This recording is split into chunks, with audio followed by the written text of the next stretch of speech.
என் நெஞ்சில் குடியிருக்கும்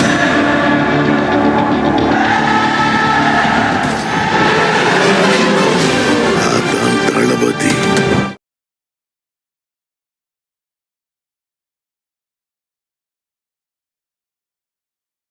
ஹலோ நண்பா விஷ், எப்படி இருக்கிறீங்க? நேற்று நிறையா பேர் அண்ணா நீங்கள் சேஃபாக இருக்கீங்களா, ஒன்றும் பிரச்சனை இல்லையே, எப்படி போயிட்டுருக்கு, அங்கெல்லாம் ஒன்றும் ப்ராப்ளம் இல்லையே அப்படின்னு சொல்லி நிறைய பேர் கேட்டிங்க. ஏன்னா நிறைய பேருக்கு தெரியும் நான் எங்கே இருக்கேன் அப்படின்னு, துபாயில்.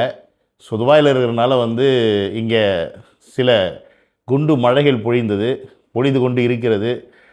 அதனால் எனக்கு நிறைய பேர் கேட்டிருந்தீங்க. நீங்கள் கேட்ட எல்லாருக்கும் உங்களுக்கு முதல்ல நன்றிகள். இப்போ வரைக்கும் சேஃபாக இருக்கும், ஓகேங்களா? ஸோ தமிழ்நாட்டுடைய அரசியல் களம் எப்படி இருக்குது, என்ன மாதிரி சூடு பிடிச்சிருக்கு அப்படின்றது உங்களுக்கு தெரியும். ஆனால் இப்போ ஒட்டுமொத்த உலகத்தையே சூடு பிடிக்கிற ஒரு சூழ்நிலை உருவாகிருக்கு. விட்டால் மூன்றாவது உலகப் போர் வர்றதுக்கான சான்ஸ் இருக்குது. அந்த மாதிரி ஒரு சுச்சுவேஷனில் தான் போயிட்டுருக்கு. அதை எப்படியாவது கண்ட்ரோல் பண்ணணும் பல நாடுகள் சேர்ந்து முயற்சி பண்ணிகிட்ருக்காங்க. ஆனால் இந்த முயற்சியை வீணடிக்கிற விதமாக ட்ரம்ப் சொல் பேச்சு கேட்க மாட்டேங்கிறப்பல என்ன பண்ணுறது?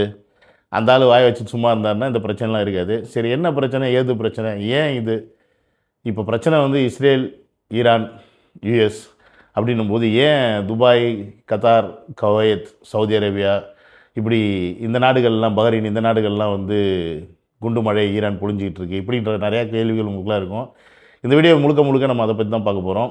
என்ன, ஏன், எதுக்கு, வாங்க வீடியோக்குள்ளே போகலாம். என்னோடய சேனலுக்காக ஃபஸ்ட்டு டைம் வரீங்க அப்படின்னா சப்ஸ்கிரைப் பண்ணிவிட்டு பெல் பண்ண ப்ரெஸ் பண்ணுங்கள், ஷேர் பண்ணுங்கள், மறக்காமல் உங்கள் கமெண்ட் செக்ஷனை உள்ளே போட்டுருங்க. வாங்க உள்ளே போவோம். Welcome to Gistalk and welcome to another video. அதாவது பார்த்திங்கன்னா, அணு ஆயுதம். என்னது அணு ஆயுதம்? இந்த அணு ஆயுதம் அப்படின்றது பார்த்திங்கன்னா ரஷ்யா கிட்டே இருக்குது, சைனா கிட்டே இருக்குது, இந்தியா கிட்டே இருக்குது, யூஎஸ்கிட்ட இருக்குது, பல நாடுகள்கிட்ட இருக்குது. ஆனால் எந்த ஒரு மிடில் ஈஸ்ட்லேயும் இந்த அணு ஆயுதம் கிடையாது. அணு ஆயுதம்னா நியூக்ளியர் பாம், புரியுதுங்களா? மிடில் ஈஸ்ட்னா நான் சொன்ன மாதிரி இந்த யுஏனா துபாய், அபுதாபி, இதெல்லாம் UAE, Kuwait, Qatar, Yemen, Oman, அப்புறம் பஹ்ரைன், இதெல்லாம் பார்த்திங்கன்னா மிடில் ஈஸ்ட். இங்கெல்லாம் இந்த நியூக்ளியர் பாம் கிடையாது. இந்த நியூக்ளியர் பாம் தயாரிக்கிறாங்க அப்படின்ட்டு தான் சொல்லி தான் சதாம் ஹுசேனை அந்த காலகட்டத்தில் போர் செஞ்சு பிடிச்சாங்க, அழித்தாங்க ஈராக்கில். அதுக்கப்புறம் குட்டி குட்டி நாடுகளான சிபியா, அப்புறம் லிபியா, இந்த மாதிரி நாடுகள்லாம் முடக்கப்பட்டது. இப்போ பாலஸ்தீனு நீங்கள் பார்த்துட்ருவீங்க, பல வருஷமாக அங்கே போர் நடந்துகிட்ருக்கு. அது சரியான மாதிரி இல்லை. ஸோ இப்போ இதெல்லாம் எதுக்காக நடக்குது அப்படின்னா, இந்த நாடுகளை தன்னுடைய கட்டுப்பாட்டில் அமெரிக்கா வச்சுக்கணும் அப்படின்னு நினைக்குது. இதில் பார்த்திங்கன்னா, இப்போ அமெரிக்காவோட இணைந்து செயல்படக்கூடிய நாடுகள் எது அப்படின்னு பார்த்திங்கன்னா, சவுதி அரேபியா, குவைத், கத்தார், அப்புறம் துபாய், யுஏஇ, இந்த நாடுகள் எல்லாமே இன்க்ளூடிங் ஓமன், இந்த நாடுகள்லாம் அமெரிக்காவுடைய ஒரு கட்டுப்பாட்டில் இருக்குது. அதே மாதிரி சிரியா, லிபியா, இந்த மாதிரி நாடுகளும் அமெரிக்காவோட கட்டுப்பாட்டில் இருக்குதுன்னு வச்சுக்கோங்க. இதில் கட்டுப்படாத ஒரே ஒரு நாடு எதுன்னு பார்த்திங்கன்னா இப்போ வரைக்கும் ஈரான். அதனால் இந்த ஈரானை எப்படியாவது நம்மளுடைய கண்ட்ரோலில் கொண்டு வந்துடணும் அப்படின்னு அமெரிக்கா நினைக்குது. ஏன்னா ஈரான்கிட்ட யுரேனியம் என்ரிச்மெண்ட் பண்ணுற ப்ராசஸ் பண்ணக்கூடிய ஃபெசிலிட்டி இருக்குது. அங்கே யுரேனியம் கிடைக்குது. இந்த யுரேனியம் தான் எதுக்கு உதவும்னு பார்த்தீங்கன்னா, அணு ஆயுதம் தயாரிக்கிறதுக்கு உதவும். இந்த யுரேனியத்தை என்ரிச் பண்ணி முடிச்சிட்டாங்க அப்படின்னா ஈரான் அணு ஆயுதத்தை உண்டு பண்ணிடும் அப்படின்ற விஷயம் அமெரிக்காவுக்கு தெரியும். இப்போ ஈரான் அணு ஆயுதம் உண்டு பண்ணக்கூடாது அப்படின்றது அமெரிக்காவுடைய ஒரு ஆர்டர். பட் அதை கேட்க மாட்டேங்குது. ஏன் ஈரான் பண்ணக்கூடாதுன்னு அமெரிக்கா சொல்லுதுன்னா, இந்த அரபு வளைகுடா நாடுகள், இந்த அரபு நாடுகள்னு சொல்கிற இந்த நாடுகளில் யாராவது நியூக்ளியர் பாம்பு வச்சானா அது உலகத்துக்கே த்ரெட்டு அப்படின்ற ஒரு விஷயத்தை மையப்படுத்தி இந்த அணு ஆயுதத்தை தயாரிக்கக்கூடாது அப்படின்றது நம்ம யூஎஸ்ஏவோட ஒரு ஆசை. ஏன்னா அப்போ தான் இங்கே இருக்க வளத்தை கொள்ளை அடிக்கும். வளம்னா என்ன, எண்ணெய் வளம். இந்த எண்ணெய் வளத்தை கொள்ளை அடிக்கிறதுக்கு அவங்களுக்கு இதெல்லாம் தேவை. ஸோ இதுதான் ஒரு குட்டி கதை. இதனால தான் இப்போ இந்த போர் நடக்குது. உங்கள் எல்லாருக்கும் ஒரு கேள்வி இருக்கும். அதாவது இப்போ இஸ்ரேல் ஈரான் அட்டாக் பண்ணுது, இஸ்ரேல் அமெரிக்கா சொல்லி தான் இஸ்ரேல் அட்டாக் பண்ணுது. அப்போ இஸ்ரேலில் திருப்பி ஈரான் அடித்தா ஓகே, திருப்பி அமெரிக்காவை அடித்தா ஓகே. அதெல்லாம் விட்டுவிட்டு ஏன் Kuwait, Qatar, Saudi, Bahrain, Dubai, இதை ஏன் ஈரான் அட்டாக் பண்ணணும் அப்படின்ற பல கேள்விகள் உங்கள்கிட்ட வரும். அதாவது பார்த்திங்கன்னா, இந்த ஈரானை சுற்றி கிட்டத்தட்ட ஒரு 40,000 அமெரிக்கன் படை கூச்சிருக்கு அமெரிக்கா.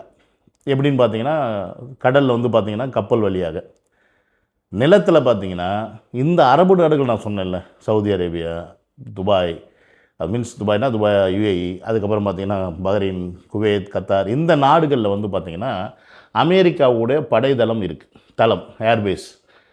அதுக்கு வந்து இந்த நாடு வந்து அப்ரூவ் பண்ணியிருக்கு. அதனால் இந்த நாட்டில் வந்து அமெரிக்கர்கள் அவங்களுடைய ஆர்மியை வச்சுருக்காங்க. அப்போ இந்த ஆர்மி பேஸ் இருக்குது பார்த்தீங்களா, இவங்க தான் என்ன பண்ணுறாங்கன்னா இப்போ ஈரானை தாக்குகிறார்கள். இஸ்ரேல் வந்து அவன் நாட்டிலேருந்து ஈரானை வந்து இஸ்ரேல் வச்சு தாக்குது. அது போக கப்பல்லேருந்து தாக்குறாங்க. அது போன்ற இந்த அரபு நாடுகளில் இருக்கக்கூடிய அமெரிக்க தளத்திலிருந்து, அந்த ஏர்பேஸ்லேருந்து ஈரானை இவங்க தாக்குறாங்க. யார்? அமெரிக்கர்கள். அப்போ ஈரான் என்ன பண்ணுதுன்னா, நீ வந்து என்னை சுற்றி இத்தனை நாட்டில் படையை வச்சுட்டு நீ என்னை தாக்குறீல்ல, நான் இங்கேருந்து நான் அமெரிக்காவை தாக்குறது எனக்கு தூரம், ஆனால் தாக்குறதுக்கான என்கிட்ட வல்லமை இருக்குது. பட் நான் எதுக்கு அந்த டைம் வேஸ்ட் பண்ணும்? நான் அதனால் ஓன் பேஸ் எங்கெல்லாம் இருக்கோ, நீ எந்த நாட்டிலலாம் வச்சுருக்கியோ அந்த நாட்டில் நான் அடிக்கிறேன்டா குண்டை அப்படின்னு ஈரான் சொல்லுது. இது போன வருஷமே வந்து ஒரு வார் வந்துச்சு. போன வருஷமே என்ன பண்ணாங்கன்னா, இஸ்ரேல் வந்து அட்டாக் பண்ணாங்க. அதுக்கப்புறமா வந்து சேட்டலைட் இமேஜஸ் மூலயமா ஈரானில் இருக்கக்கூடிய இந்த யுரேனியம் என்ரிச்மெண்ட் ப்ராசஸ் ஃபுல்லான ஃபேக்ட்ரிஸ் எல்லாமே பார்த்து ஒரு 2-3 லொக்கேஷன் வந்து அமெரிக்கா என்ன பண்ணுச்சுன்னா பாம்பு போட்டு தகர்த்துட்டாங்க. அதற்கு எதிர்வினை ஆற்றணும் அப்படின்னு சொல்லிட்டு என்ன பண்ணுச்சுன்னா, ஈரான் வந்து ஒரே ஒரு நாள் ஸ்ட்ரைக் மட்டும் கத்தார் மேலே, துபாயில் அபுதாபியில் ஏர்பேஸ் இருக்குது, அபுதாபியில் தாக்குனாங்க. அப்புறம் குவைத், இந்த மாதிரி எல்லா இடங்களையும் ஒரு நாள் மட்டும் தாக்குனாங்க. தாக்கிட்டு எங்களுடைய தாக்குதல் முடிஞ்சிச்சு, பழிக்கு பழி நாங்கள் வாங்கிட்டோம் அப்படின்னு சொல்லிட்டு நிறுத்திட்டாங்க. இது இப்போ கிட்டத்தட்ட அதுக்கப்புறம் பேச்சுவார்த்தை போயிட்டு இருந்துச்சு. ஒரு வருஷமாக இந்த பேச்சுவார்த்தையை நிறுத்தணும்னு அமெரிக்கா என்ன சொல்லுதுன்னா, நீ யுரேனியம் என்ரிச் பண்ணு, ஆனால் என்னுடைய கட்டுப்பாட்டுடைய நான் சொல்கிற அக்ரிமெண்ட் பிரகாரம் பண்ணு. ஈரான் என்ன பண்ணான்னா, நீ யார் என்கிட்ட சொல்கிறதுக்கு, நீ உன் வேலையை பாரு, நான் என் வேலையை பார்க்குறேன் அப்படின்னு அவன் சொல்லலாம். புரியுதுங்களா? அதெல்லாம் நீ உன் பேச்செல்லாம் கேட்க முடியாது. ஈரானுக்கு அப்போ அவ்வளோ பெரிய வலிமை அமெரிக்கா எதிர்க்கிறதுக்கு அப்படின்னு நீங்கள் கேட்கலாம். உண்மையாலுமே ஈரான்கிட்ட அவ்வளோ பெரிய வலிமை இருக்குது. அமெரிக்காவை எதிர்க்க முடியுமா அப்படின்னு கேட்டிங்கன்னா ஒத்தால கஷ்டம் தான், ஏன்னா மொத்த பேர் சேர்த்து அடிப்பாங்க. ஆனால் ஈரான் பின்னாடி இருக்கக்கூடிய நாடுகள் யாருன்னு பார்த்தீங்கன்னா ரஷ்யாவும் சைனாவும். இவங்க என்ன பண்ணுறாங்க, ஈரானுக்கு தேவையான ஆயுத உதவிகளை செஞ்சுக்கிட்டு இருக்கு. அப்போ ஈரான் வந்து அது மட்டும் இல்லாமல் இயற்கையாகவே ஒரு மிகப்பெரிய கட்டமைப்புக்குள்ளே இருக்குது. மலை சார்ந்த பகுதிக்குள்ளே தான் வந்து ஈரானே இருக்குது. அப்போ ஒரு தரைவழி தாக்குதலாம் ஈரானை போய் மொத்தமாக அட்டாக் பண்ணிட முடியுமான்னு கேட்டிங்கன்னா அவ்வளோ பாசிபிள் இல்லை. அதனால் அந்த வான்வெளி தாக்குதலில் வந்து பெரிய லெவலில் ஈரானை வந்து அட்டாக் பண்ண முடியும். ஆனால் ஈரான்கிட்ட ஒரு மைனஸ் பாயிண்ட் என்னென்னா, வான்வெளி தாக்குதலை வந்து சமாளிக்கக்கூடிய ஒரு தகுதி வந்து ஈரான்கிட்ட இல்லை. ஏன்னா ஈரான்கிட்ட பெரிய லெவலில் அமெரிக்க இந்த ஃபைட்டர் ஜெட்ஸ் இந்த மாதிரி விஷயங்களை வந்து திருப்பியும் வந்து இவங்க ஃபைட்டர் ஜெட் மூலிமா தாக்குறதுக்கான வல்லமை வந்து ஈரான்கிட்ட கம்மி. அப்போ இவங்க என்ன பண்ணுறாங்கன்னா, இவங்க வந்து அந்த ஃபைட்டர் ஜெட்ஸ் எல்லாம் வந்து தாக்கக்கூடிய மிசைல்களை இப்போ இந்த ஒரு வருஷ காலகட்டத்துக்குள்ளே ரஷ்யா கிட்டே இருந்தும் சைனா கிட்டே இருந்தையும் வாங்கியிருக்கிறதா ஒரு செய்தி இருக்குது. ஆனால் பெருசாக தெரியல. அது மட்டும் இல்லாமல் எந்த 3 இடங்களை வந்து அமெரிக்கா வந்து ஈரான் மேலே தாக்குச்சோ அந்த 3 இடங்களை வந்து கான்க்ரீட் தளம் கொண்டு மொத்தமாக போட்டு மூடிட்டாங்க. விச் மீன்ஸ் நீ அங்கே திருப்பி குண்டு போட்டால் கூட ஒன்றுமே ஆகாது அப்படின்ற மாதிரி. அது மட்டும் இல்லாமல் ஈரான்கிட்ட என்ன இருக்குது அப்படின்றது இன்னி வரைக்கும் எந்த உலக நாடுகளுக்கும் முழுசாக தெரியாது. இது எல்லாமே தான் இப்போ வந்து மிகப்பெரிய சிக்கலாக இருக்குது. அண்ட் அமெரிக்கா வந்து திருப்பி பெரிய தாக்குதல் ஈரான் பண்ணும் அப்படின்னு நினைக்கல. ஆனால் இந்த வாட்டி அது நடக்குது. ஏன் இந்த வாட்டி ஈரான் வந்து எங்களுடைய தாக்குதல் மிக பலமாக இருக்கும் அப்படின்னு சொல்லியிருக்காங்க. அதுக்கு ரீசன் என்னன்னு கேட்டிங்கன்னா, ஈரானுடைய சுப்ரீம் லீடரான அயோத்தல்லா அலி கமினேனி அப்படின்றவர் வந்து முந்தா நேற்று கொல்லப்பட்டிருக்கார். அதாவது கிட்டத்தட்ட பேச்சுவார்த்தைகள் ஒரு வருஷமாக நடந்துக்கிட்டு இருந்துச்சு. ஆனால் அந்த பேச்சுவார்த்தையில் ட்ரம்ப் வந்து என்ன சொல்லிட்டாரு, ஐ எம் நாட் ஹாப்பி அப்படின்ட்டாப்புல. அங்கே அவர் ஐம் நாட் ஹாப்பி அப்படின்னு இங்கே இஸ்ரேல் என்ன பண்ணிட்டாப்புல, டக்குன்னு ஈரான் மேலே தாக்குதலை ஸ்டார்ட் பண்ணிட்டாப்புல. இதில் ஈரானுடைய பள்ளிக்கூடங்களில் தாக்குதல் நடத்தியிருக்காங்க. கிட்டத்தட்ட 80 மாணவர்கள், பிள்ளைகள் வந்து இறந்துட்டதாக ஈரான் வந்து பதிவு பண்ணுது. அது மட்டும் இல்லாமல் அயோத்தலா அலி கமினேனியோடைய இடத்தை ஒரு 3-4 மாத காலமாக இஸ்ரேல் வந்து அவங்களுடைய மொசாத் அப்படின்ற படைகள், அதாவது மொசாத் அப்படின்னு சொல்லக்கூடிய உளவுத்துறை, உலகத்திலே நம்பர் 1 உளவுத்துறை, அந்த உளவுத்துறை மூலமாக இவர் எங்கே இருக்கிறாங்க, என்ன பண்ணுறாங்க அப்படின்ற விஷயத்தை எல்லாத்தையும் கேதர் பண்ணிட்டு தான் கரெக்டான அந்த லொக்கேஷனை பேஸ் பண்ணி அவருடைய பேலஸ்லேயே பாம்பை போட்டு மருமகள் அலி கமினேனி இவங்களாம் வந்து இறந்துட்டதாக 2 நாளைக்கு முன்னாடி அனௌன்ஸ் பண்ணாங்க. யாருன்னு பார்த்தீங்கன்னா நித்தன்யாகு தான் இஸ்ரேலுடைய பிரசிடெண்ட். ஆனாலும் நெத்தன்யாகு அந்த ஒரு கட்டத்தில் என்ன சொன்னார்னா, அங்கே தாக்குதல் சரியாக நடந்துச்சு, நாங்கள் திட்டமிட்டபடி எல்லா தாக்குதலையும் கரெக்டாக பண்ணிட்டோம். ஆனால் இப்போ வரைக்கும் ஈரான்கிட்ட இருந்து அலி கமினேனி அப்படின்றவர் இறந்துட்டதா எங்களுக்கு எந்த ஒரு அதிகாரப்பூர்வ தகவல் வரல. ஏன்னா பாடியை நாங்கள் இன்னும் பார்க்கல. ஆனால் நான் 90% சொல்கிறேன், அங்கே வந்து அலி கமினேனி கொல்லப்பட்டிருக்கிறதுக்கான வாய்ப்புகள் 90% மேலே இருக்குது அப்படின்னு அன்றைக்கே சொல்லிட்டார். நேற்று காலையில் வரைக்கும் அதை மறுத்துக்கிட்டு இருந்த ஈரான் என்ன பண்ணாங்கன்னு பார்த்தீங்கன்னா, நேற்று ராத்திரி வந்து ஒத்துட்டாங்க. ஆமாம், எங்களுடைய சுப்ரீம் லீடர் கொல்லப்பட்டார் அப்படின்னு.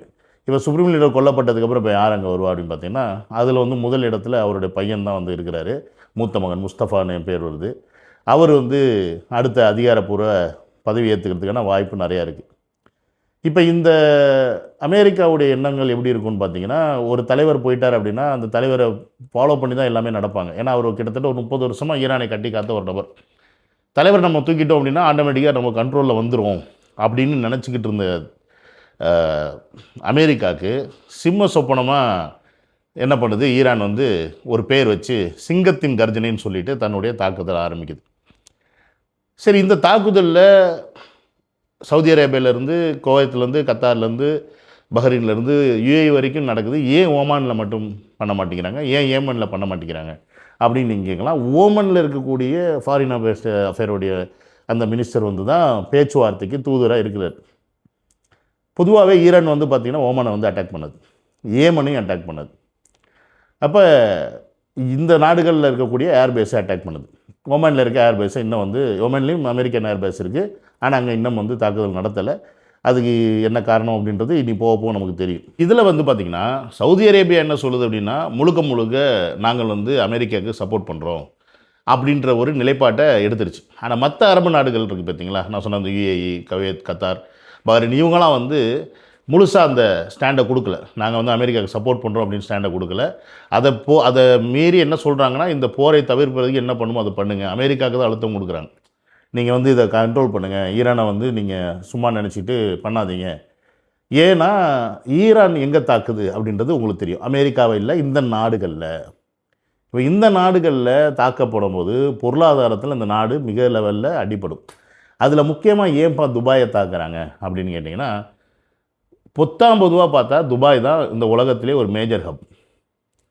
நீங்கள் ஒரு விமானத்திலேருந்து ஒரு ஊருக்கு போகிறீங்க அப்படின்னா உங்களுக்கு மேஜரான கனெக்டிங் ஃப்ளைட் 90% மேலே கனெக்டிங் ஃப்ளைட்டு உங்களுக்கு துபாயிலேருந்து தான் கிடைக்கும். நீங்கள் இந்தியாவிலேருந்து Dubai to Dubai to America, Dubai to Australia, Dubai to இப்படி தான், புரியுதுங்களா இல்லையா?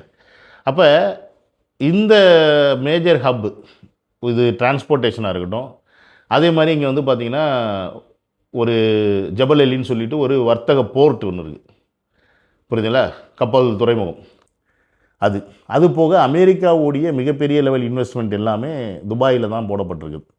அது ஒரு மீடியா சார்ந்த இன்வெஸ்ட்மெண்ட்டாக இருக்கும், ஒரு இன்டர்நெட் சார்ந்த இன்வெஸ்ட்மெண்ட்டாக இருக்கட்டும், இல்லை உலகத்துடைய வர்த்தகம் சார்ந்த இன்வெஸ்ட்மெண்ட்டாக இருக்கட்டும். நீங்கள்லாம் கேள்விப்பட்டிருப்பீங்க, கடந்த ஆண்டு இதில் கொரோனா முடித்து 2022 வந்து எக்ஸ்போ அப்படின்னு சொல்லி ஒரு துபாயில் ஒரு விஷயம் பண்ணாங்க. அதில் மேஜர் இன்வெஸ்ட்மெண்ட் வந்து பார்த்திங்கன்னா அமெரிக்கா தான்.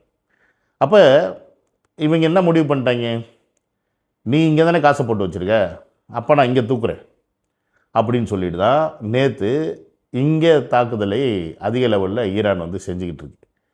இப்போ இதில் வந்து துபாய் என்ன பண்ணுது அப்படின்னு பார்த்தீங்கன்னா, அவங்க வந்து தன்னுடைய மிசைல்ஸ் எல்லாம் வச்சு தடுக்கிறாங்க. முடிஞ்ச அளவுக்கு அவங்க வந்து பல ட்ரோன்ஸை வந்தும் பல மிசைல்ஸை வந்து தடுத்துட்டாங்க. பட் இது எந்த அளவுக்கு சாத்தியம் இனி வரப்போகிற காலகட்டத்தில்? இப்போ இது வந்து சும்மா சாம்பிள் தான் காமிச்சிருக்காங்க. ஈரான் என்ன சொல்லுதுன்னா, நாங்கள் வந்து வெறும் ட்ரெய்லர் தான், இது வந்து டீசர் தான் நீங்கள் பார்த்துருக்கீங்க, இன்னும் மெயின் பிக்சர் பார்க்கல அப்படின்றாங்க. ஏன்னு கேட்டிங்கன்னா, ஈரானுக்கிட்ட இருக்க ஒரு பழக்கம் என்னென்னா, அவங்கக்கிட்ட வந்து எந்த அளவுக்கு ஆயுதம் இருக்குதுன்னு யாருக்கும் தெரியலன்னு நான் சொன்னேன். அப்போ ஈரானுடைய பழைய ஆயுதத்தை தான் நாங்கள் இப்போ வந்து உபயோகிச்சுட்ருக்கோம், பழைய மிசைல்களையும் பழைய ட்ரோன்களையும் விலை கம்மியான ட்ரோன்களையும் தான் நான் வந்து யூஸ் பண்ணிகிட்ருக்கோம் அப்படின்னு ஈரானே சொல்லுது. ஏன்னு கேட்டிங்கன்னா, இந்த ட்ரோன்கள்லாம் வரும்போது இந்த ட்ரோன்களை அழிக்கக்கூடிய மிஷின்ஸ் வந்து அங்கங்கே எல்லா நாட்டிலையுமே வச்சுருப்பாங்க. அது வந்து ஆட்டோமேட்டிக்காக பார்த்து எல்லாத்தையும் அழிக்கிறதுக்கான வேலையை செய்யும். அப்போ இந்த ட்ரோன்களை அழிக்கக்கூடிய அந்த ஏவுகணை இருக்குல்ல, இந்த சென்சார் ஏவுகணை இங்கே வச்சுருக்காங்களா அந்தந்த நாடுகளில், இதெல்லாம் என்ன பண்ணோம்னா, இப்போ இந்த மாதிரி ட்ரோன்ஸ் எல்லாம் வரும்போது இதில் கான்சன்ட்ரேஷன் பண்ணி அழிச்சு ஒரு கட்டத்தில் அதோடைய பவர் வந்து குறைய ஆரம்பிக்கும். அப்போ அந்த டயத்தில் இதெல்லாம் கால்குலேஷன் எல்லாமே பண்ண தெரியும் ஈரானுக்கு. இதெல்லாம் பண்ணி என்ன பண்ணுவாங்கன்னா, அந்த நேரங்கள் மின்னல் வேகத்தில் போகக்கூடிய, அதாவது ஒளி வேகத்தில் போகக்கூடிய பேலிஸ்டிக் மிசைல்ஸ் எல்லாம் வந்து ஈரான் கிட்ட இருக்குது. அப்போ அதெல்லாம் அனுப்புனாங்க அப்படின்னா நாடு நாசமாக போயிடும். அவ்வளோதான். என்னது? நாடு நாசமாக போயிடும். அப்போ அதெல்லாம் நடக்கக்கூடாது அப்படின்றது தான் இந்த நாடுகளுடைய ஒரு கவலை. ஏன்னா பொருளாதாரத்தில் மிகப்பெரிய லெவலில் பின்தங்கி போயிடுவாங்க. ஒரு பெரிய லெவலில் ஒரு போரை வந்து இந்த நாடுகள்லாம் சந்தித்தார். ஏன்னா இவங்கள திருப்பியும் வந்து இந்த நாடுகளில் இது நடக்கும்போது இந்தியர்கள், ஸ்ரீலங்கன்ஸ், நேபாளிஸ், இப்படி அனைத்து நாட்டு மக்களும் என்ன பண்ணுவாங்கன்னா அவங்க ஊருக்கு போயிடுவாங்க. அப்போ இங்கே வேலை பார்க்குறதுக்கான ஆட்கள் குறைவும், திருப்பி இங்கே இன்வெஸ்ட்மெண்ட் பண்ணுறதுக்கான விஷயங்கள் வந்து நடக்காது, இன்வெஸ்ட்மெண்ட்டர்ஸ் வரமாட்டாங்க. அப்போ இந்த மாதிரி பிரச்சனைகள்லாம் இருக்குது. நாடு கிட்டத்தட்ட ஒரு 10 வருஷத்துக்கு பின்னாடி போயிடும். அப்போ இந்த மாதிரி கவலைகள் எல்லாமே இருக்குது. இது எல்லாத்தையும் முதல்ல வந்து சரி பண்ணணும் அப்படின்னா இதுக்கு ஒரே வழி இந்த போர் வந்து நிறுத்தப்படணும். இப்போ இந்த போர் நிறுத்தணும் அப்படின்னா இதுக்கு ஒரே வழி ட்ரம்ப் வாயை மூடிட்டு இருக்கணும். அந்த ஆள் வாயை மூடிட்டு இருக்க மாட்டேங்கிறான். செவனேன்னு இருந்தானா இந்த போர் வராது. இப்போ அவன் செவனேன்னு இருக்காதனால இவனும் செவனேன்னு இருக்க மாட்டேங்கிறான். இப்போ இந்த நேரத்தில் கேட்கலாம், சரி அவன் தான் ஆரம்பிக்கிறான், இவன் ஏன் பொத்து போக வேண்டியதானே அப்படின்னு கேட்குறான். அவன் என்ன சொல்கிறான், என் வீட்டில் நான் என்னவா பண்ணுறேன், நீ ஏன்டா என் வீட்டை நோண்டுற அப்படின்னு இவன் கேட்குறான். நியாயமான கேள்வி தான். ஆனால் என்ன ஒரு பிரச்சனை, எப்பயுமே சொல்லும்ல ஒற்றுமை அப்படின்ற ஒரு விஷயம், அது இல்லை. எங்கே இல்லை அப்படின்றத நீங்களே வந்து புரிஞ்சுக்கங்க. ஏன்னா எந்த நாடுகளில் அமெரிக்காக்காரன் வந்து உட்காந்துருக்கான் அப்படின்னா அரபு நாடுகளில். இப்போ யார் அடிக்கிறான், இன்னொரு அரபு நாடு. அப்போ எங்கே பிரச்சனை அப்படின்றத நீங்கள் புரிஞ்சுக்குங்க. ஸோ ஒற்றுமையை வந்து கிளச்சி விட்டு இவங்க விளையாடுறதே இவங்களோட வேலையாக போச்சு. அதுதான் வந்து காலங்காலமாக செஞ்சுக்கிட்டு இருக்காங்க. ஏன் செய்கிறாங்க அப்படின்னு கேட்டிங்கன்னா, நான் சொன்ன அந்த யுரேனியம் அப்படின்ற ஒரு மேட்ரு மட்டும் கிடையாது. எண்ணெய் வளம் வந்து அரபு நாடுகளில் குறைஞ்சிக்கிட்டு வருது. ஆனால் இன்னும் ஈரானில் வந்து பார்த்திங்கன்னா அதற்கான வசதிகள் நிறையா இருக்குது, இன்னும் எண்ணெய்கள் இருக்குது. அதை வந்து அமெரிக்கானால் எடுக்க முடியல, பயன்படுத்த முடியல. அவங்க கேட்குற மாதிரி ஈரான் எந்த அக்ரிமெண்ட்டுக்கு ஒத்துக்க மாட்டேங்குது. ஸோ ஒட்டுமொத்தமாக கடைசியிலே அந்த நாட்டுடைய வளத்தை அடையிறதுக்கு அமெரிக்கா ஆசைப்படுது. என் நாட்டு வளத்தை நீங்கள் எடுக்கணுன்னா நான் செத்ததுக்கப்புறம் எடுத்துக்கலான்னு ஈரான் வந்து சொல்லுது. அது அவனுடைய நாடு, நம்ம ஒன்றும் பண்ண முடியாது. இப்போ எனக்கு தெரிஞ்சு ஓரளவுக்கு உங்கள் எல்லாருக்கும் புரிகிற மாதிரி ரொம்ப சிம்பிளாக எளிமையாக ஏன் இந்த போர் எதற்காக நடக்குது அப்படின்றத வந்து சொல்லியிருக்கேன். இது எப்போ ஒரு 3ஆம் உலகப் போர் கட்டத்துக்கு மாறும் அப்படின்னு பார்த்தீங்கன்னா, இப்போ வரைக்கும் ரஷ்யா, சைனா இவங்க வந்து ஈரானுக்கு ஆதரவாக தான் இருக்கிறாங்க. ஆனால் வெளியிலிருந்து ஆதரவாக இருக்கிறாங்க. டைரெக்டாக இன்னும் உள்ளே இறங்கலை. இன்கேஸ் இது பெரும் லெவலில் மாறும்போது, அப்போ அமெரிக்கா உள்ளே இறங்கும்போது, அமெரிக்கா வந்து பார்த்திங்கன்னா இப்போதைக்கு ஓரளவுக்கு தான் தன்னுடைய படைபலத்தை இங்கே வச்சு அட்டாக் பண்ணிகிட்ருக்கு. நேரடியாக அமெரிக்கா அங்கேருந்தே களத்தில் இறங்குது அப்படின்னா அது இன்னமும் ஆபத்தானது. அப்போ ஆட்டோமேட்டிக்காக எந்தெந்த நாடுகள் திருப்பி ஈரான் கூட இறங்கும் அப்படின்ற கேள்விகள் இருக்குது. ஏன்னா அமெரிக்கா எந்த அளவுக்கு படைபலத்தோடு இருக்கோ அதே படைபலத்தோடு ரஷ்யாவும் இருக்குது. அதை விட அதிகமான படைபலத்தில், மிசைல் பலபலத்தில் வந்து பார்த்திங்கன்னா ரஷ்யா தான் வந்து முதலிடத்தில் இருக்குது. ரஷ்யா கிட்டே இருக்கக்கூடிய ஒரு மிசைல் வந்து அமெரிக்காவை 1 மணி நேரத்தில் போய் தாக்கும் அப்படின்னா, அதே அமெரிக்கா கிட்டே இருக்க ஒரு மிசைல் ரஷ்யா வந்து தாக்க 2 மணி நேரம் ஆகும். அப்போ பார்த்துக்கோங்க எந்த அளவுக்கான ஒரு அட்வான்ஸ் டெக்னாலஜியில் ரஷ்யா போயிட்டுருக்கு அப்படின்னு. அந்த மாதிரி சில ஏவுகணைகள்லாம் வந்து ஈரானுக்கு வந்து அக்ரிமெண்ட் போட்டிருக்காங்க அப்படின்னு கேள்விப்பட்டோம். அது வந்து சேர்ந்துச்சா சேரலையா? சைனாவில் அதே மாதிரி ஒரு கான்ட்ராக்ட் சைன் பண்ணியிருக்காங்க. அது வந்து சேர்ந்துச்சா சேரலையா? அதாவது ஈரான் மேலே பறக்கக்கூடிய ஃபைட்டர் ஜெட்டை வந்து அட்டாக் பண்ணுற மிசைல்ஸ், அந்த மாதிரி மிசைல்ஸ்லாம் சைனா கிட்ட வந்து பார்த்துருக்காங்க. அது வந்து சேர்ந்துச்சா சேரலையா நமக்கு தெரியாது.